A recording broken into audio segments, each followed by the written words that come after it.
అదే RTV app వార్తల్ని క్షణాల్లో చదివే అవకాశం ఉంటుంది. ఒక న్యూస్ పేపర్, ఒక టెలివిజన్ ఛానల్ మీ చేతుల్లో ఎప్పుడూ ఉంటాయి.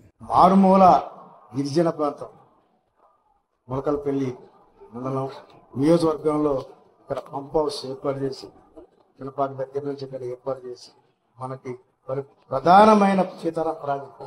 ఎందుకంటే ఆ సీతారాం ప్రాజెక్టు రామాలయం ఇక్కడ దేవస్థాన రాముల వారి దేవస్థానం పేరుతో కలిసి ఉంటుంది కాబట్టి సీతారామ ప్రాజెక్టు పెట్టి జాతీయ సీతారాం ప్రాజెక్టు ఏర్పాటు చేయాలని కూడా ఓపెన్లో మాకు 2-3 సార్లు చెప్పడం కూడా జరిగింది. నేను ఓపెనింగ్ చేస్తా ఎమ్మెల్యేగా త్వరలో మనం 3వ ముఖ్యమంత్రి ప్రతినిధి చేస్తామంటున్నా.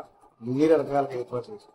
సరే దురదృష్టత్తు ప్రజలు మనకు తీర్పు మనకి కొంచెం సహకారంగా ఇచ్చారు కాబట్టి అయినా అన్నీ రెడీ చేసిన ఇప్పుడు కాంగ్రెస్ ప్రభుత్వం ఏ రకంగా వాళ్ళు మాట్లాడటానికి అర్హులు కాదు, మాట్లాడటానికి కూడా చెప్పుకోరు. ఈ సీతారాం ప్రాజెక్టు కేసీఆర్ గారిని విమర్శించడం కాబట్టి మీరు చేసేయమని ఉంటే ప్రజలకు న్యాయం చేయండి, చేసి చూపెట్టు మాట్లాడాలి.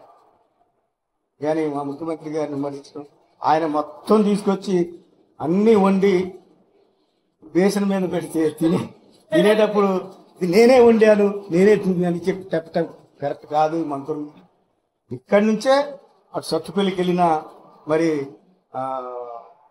మదిరికి వెళ్ళినా, వైరాకి వెళ్ళినా మొత్తం ఇక్కడి నుంచే ఈ నియోజకవర్గం నుంచే వాటర్ వెళ్ళాలి. కాబట్టి ఇంకా ఆ వాటర్ ప్రకారం మీరు ఇప్పుడు తీసే సీతారాం ప్రాజెక్టు కాలువలు కూడా ఇప్పుడు దాన్ని మీరు చేపిలేకపోతున్నారు. నేను మొత్తం తీసుకొచ్చి కేసీఆర్ గారు అక్కడ పెట్టాక చిచ్చొత్తి నేనే నిధులను తెచ్చిపెట్టి చిచ్చొత్తి అంటాం వాయం కాదు. ఈ మంత్రులు ఆ మాట్లాడే అర్హత కూడా ఈ మంత్రుల దగ్గర లేదు. కేసీఆర్ గారు విమర్శించే అర్హత ఈ 3 మంత్రుల దగ్గర లేదు. రేపు సీఎం గారు 15వ తారీఖున వస్తారట, రెడీ చేశాక వచ్చి హెలికాప్టర్ వచ్చి వస్తుందని. కానీ మీకు తెలుసు ఆయన ఎలక్షన్లో ఎన్ని వాగ్దానాలు చేసిండో, ఎన్నెన్ని వాగ్దానాలు చేసిండో ఒక్కటైనా అమలు చేసిండా అది చెప్పమని.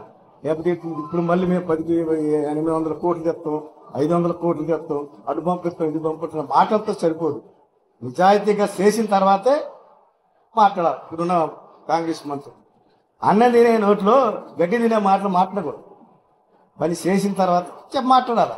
ముఖ్యమంత్రి గారి తరఫున మనం మాట్లాడుతున్నాం. ఆయన చేసిండు కాబట్టి ఇప్పుడు ఈ 8, 10, 9 సంవత్సరాలు చేసి రేపు ఓపెనింగ్ వచ్చే మూమెంట్లో ప్రభుత్వం మెరుగుంది కాబట్టి మళ్ళీ వాళ్ళు ఈ స్థాయిలో ముఖ్యమంత్రి గారిని ప్రొగడాల. ఈ మంత్రులు జనాలు నవ్వుకుంటున్నారు అట్లా మాట్లాడి. మరిన్ని వీడియోస్ కోసం ఛానల్ ని సబ్స్క్రైబ్ చేయండి. లేటెస్ట్ అప్డేట్స్ కోసం వాట్సాప్ ఛానల్ ని ఫాలో చేయండి. అండ్ లింక్ డిస్క్రిప్షన్ లో ఉంది.